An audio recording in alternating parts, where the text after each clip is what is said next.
Alright guys, another training session in. It's June 4th, 2017. It's a Sunday. We're actually at a different location, one of the commercial gyms in town.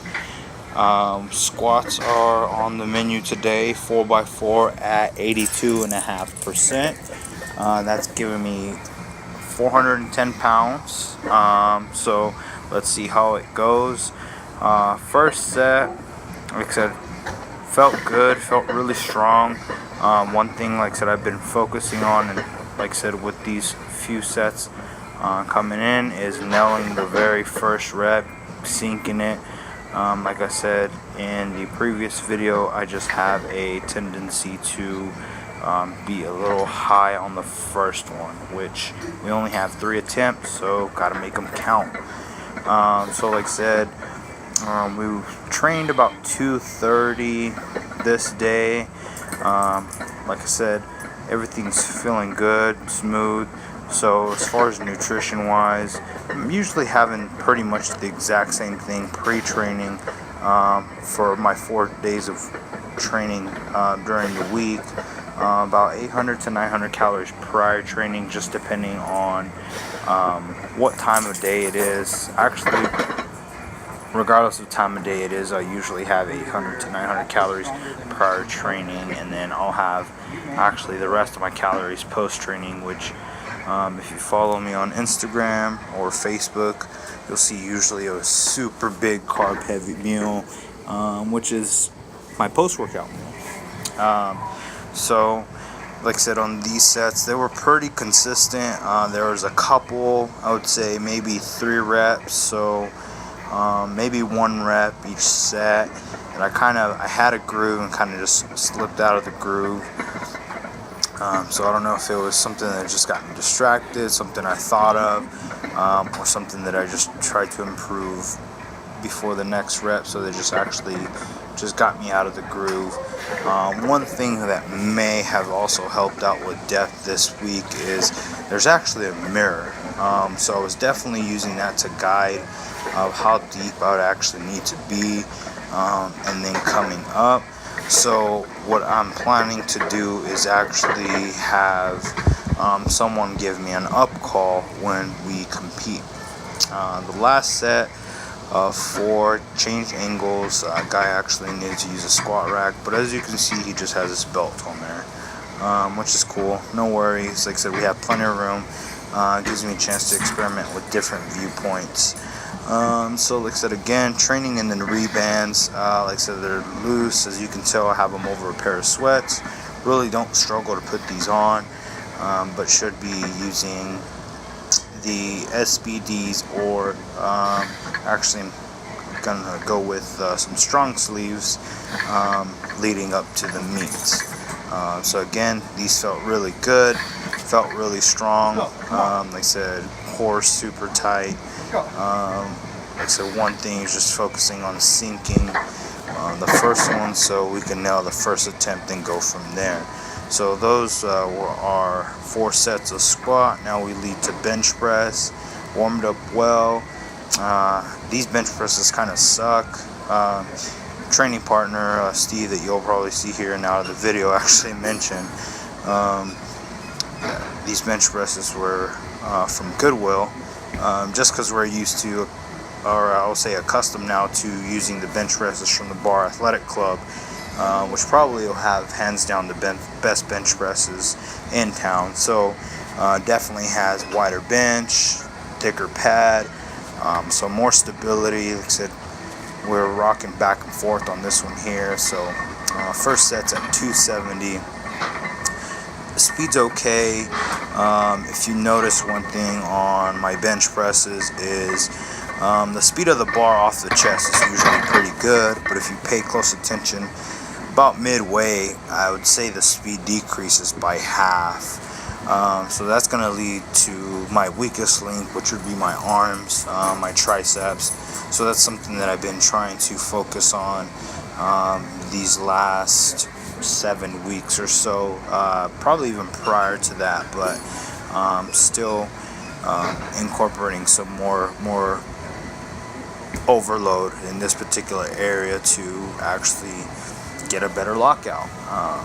Like I said, one thing I was having issues with these presses is I was actually losing tightness at the bottom. Don't know if it was because of the bench. Like I said, didn't have as much stability. But a few sets that I did actually happen to get pretty good presses without losing some tightness at the bottom.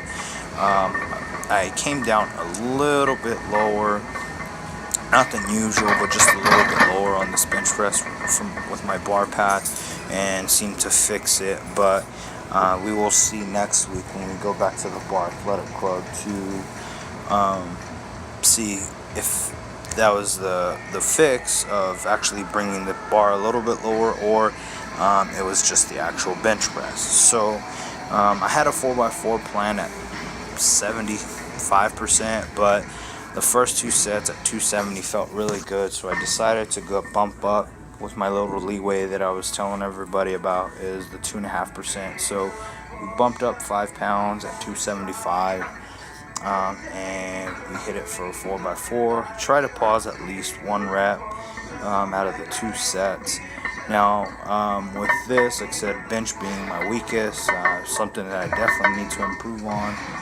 So we do have frequency the highest, and then of course, just because bench we can recover a lot faster from than your deadlift or squats. So like I said, just pushed a little bit, and then the reason for pushing a little bit harder on bench or even squat with my 2.5% leeway is that deload's actually coming up next week. So I'm gonna definitely earn my deload. And so there goes Steve that I mentioned earlier. He's actually asking to give me a lift off, and basically I just kind of told him to get away. No, not really. He just asked me if I wanted to lift off or not. I usually prefer not to.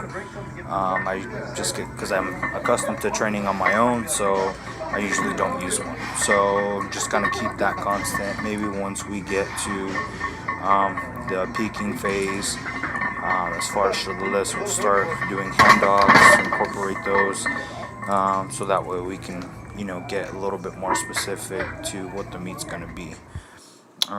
So that pretty much consisted of our training. Like I said, squats usually take up most of our time just because we're doing a little bit more of a form check, critiquing, coaching, things like that to improve ourselves during the sessions, not just kind of going in there and getting things done, which we do get things done, but like I said, it's an experience apart from that. The other work that I did have planned for the day that was completed was some accessory work. So I had some dumbbell incline, which again we focus with full range of motion, emphasize on the lockout at the very top. Definitely fries my triceps on those. So that was in the hypertrophy range, or the hypertrophy range of 12s. So I did 3x12 with those with some 90-pound dumbbells. And then from there we did some more accessory work, so some lat pull downs, face pulls, and then some rope tricep extensions. So overall, very productive workout. Felt very strong. Looking forward to the next coming weeks. Prep seems to be flying by, and I think everything's going pretty smooth. As far as, like I said, nutrition goes, I will actually be